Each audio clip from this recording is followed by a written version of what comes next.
কোরআন শরীফ হাতে নিয়ে শপথ করলে কি শপথ হবে? আমাদের দেশে অনেকে কোরআন ছুঁয়ে শপথ করি আমরা, না?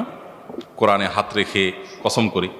তো কোরআন ছুঁয়ে, কোরআন ধরে, কোরআনে হাত রেখে শপথ করলে শপথ হবে কিনা, এবং এই শপথ হলে তার কাফারা দিতে হবে কিনা? তো এর উত্তর হলো যে শপথের একমাত্র বিশুদ্ধ ফরম্যাট হলো আল্লাহর নামে শপথ করা। আল্লাহর নামের শপথ ছাড়া শপথের আর কোনো বিশুদ্ধ ফরম্যাট ইসলামে নাই। নবী করিম সাল্লাল্লাহু আলাইহি সাল্লাম বলেছেন, মান আরাদা আন ইয়াহলিফা ফালইয়াহলিফ বিল্লাহি আও লিয়াসমুত। যে শপথ করতে চায় সে আল্লাহর নামে শপথ করবে, আর না হয় সে চুপ থাকবে, অন্য কারোর নামে শপথ করতে পারবে না। তো এই জন্য আল্লাহর নামে আমাদেরকে শপথ করতে হবে।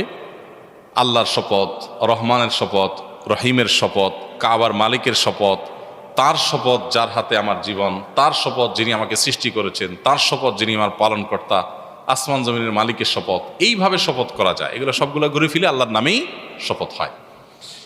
এছাড়া আমাদের দেশে অনেকে দেশের মাটি ছুঁয়ে, সন্তানের মাথা ছুঁয়ে, দোকানদার ক্যাশ বাক্স ছুঁয়ে, গাড়ি চালক তার স্টিয়ারিং হুইলটা ছুঁয়ে, অনেকে নিজের মাথা ছুঁয়ে, মায়ের মাথা ছুঁয়ে, এরকম বিভিন্ন ছোঁয়াছুঁয়ি করে শপথের অনেক কসরত আমাদের সমাজে হয়। এগুলোর একটাও শপথ বিশুদ্ধ শপথ না। কোরআন হাদিস বর্ণিত যে শপথ তার আওতা এর একটাও পড়ে না। এগুলো একটা শপথ হবে না। কথা কি বুঝাতে পারছি? কিন্তু কোরআন ছুঁয়ে যে শপথ, এই শপথটা বিশুদ্ধ না হলেও অনেক উলামায়ে কেরামের মতে এই শপথটা করলে কেউ সেটা রক্ষা করতে হবে, অন্যথায় কাফারা দিতে হবে। কিন্তু এই পদ্ধতিটা সঠিক না। ভুল পদ্ধতিতে করা সত্ত্বেও যদি কেউ করে ফেলে তাহলে তাকে এই শপথ রক্ষা করতে হবে, আদারওয়াইজ তাকে কাফারা দিতে হবে। এই শপথটাও সঠিক না কেন?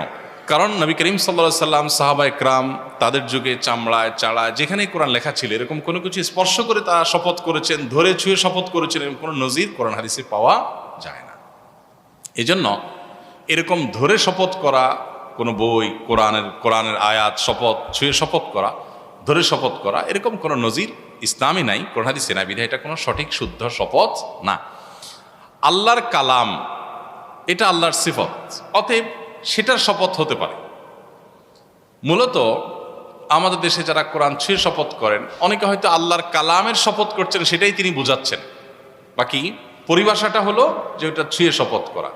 যদি এই পরিভাষা সুন্নাহর খেলাফ পরিভাষা হওয়ার কারণে এটা অশুদ্ধ শপথ, এভাবে আমরা শপথ করব না। তথাপি যদি কেউ করে ফেলে, যেহেতু এটাকে ঘুরিয়ে ফিরিয়ে শপথের ক্রাইটেরিয়ায় ফেলা যায়, অর্থাৎ আমাদের পরিভাষা এটাকে আল্লাহর কালামের শপথ, আল্লাহর সিফাতের শপথ হিসাবে গণ্য করা হয়।